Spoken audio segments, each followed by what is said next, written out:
How to turn off read receipts on Instagram for one specific person.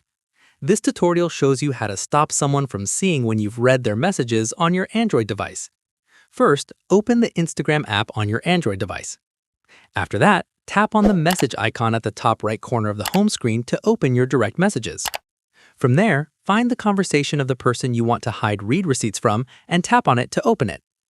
At this point, tap on their name at the top of the chat to open the chat settings.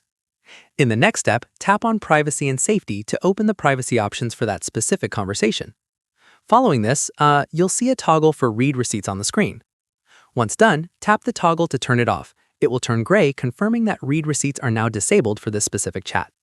Finally, from this point on, that person will no longer be able to see when you've read their messages without affecting your read receipts with anyone else. And that's it.